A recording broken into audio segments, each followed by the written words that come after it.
যেই বাংলাদেশের এমপি মন্ত্রীরা জনগণের শাসক হবে না, বরং জনগণের সেবক হবে। কথা বলেন, কি হবে? সেবক হবে, সেবক। আমরা বিগত দিন দেখেছি এমপি হওয়ার আগে ওরে পাওয়া মাঠে কাজ করতেছে একটা লোক কাদা গায়ে, ওইভাবে যে জড়াই ধরছে। কি একজন বলছে, সেদিন দেখলাম টেলিভিশনে, যে তুমি ভোটের আগে প্রয়োজনে ভোটারদের পা জড়ায় ধরবা। দেখছেন না?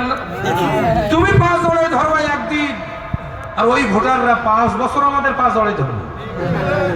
চিন্তা করেন। আমার দিনী ভাইরা, সতর্ক হন।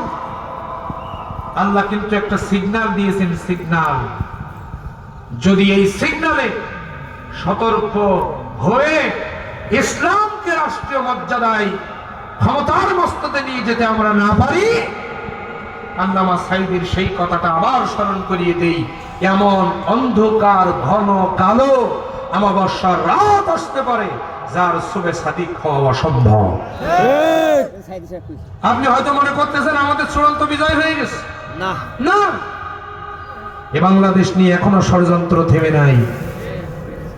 আমাদের চূড়ান্ত বিজয় হবে সেই দিন যেদিন বাংলাদেশের পার্লামেন্টের সংবিধান হবে আল্লাহর কোরআন। কথা বলেন, ঠিক কিনা? সেই পর্যন্ত আন্দোলন চালিয়ে যেতে হবে।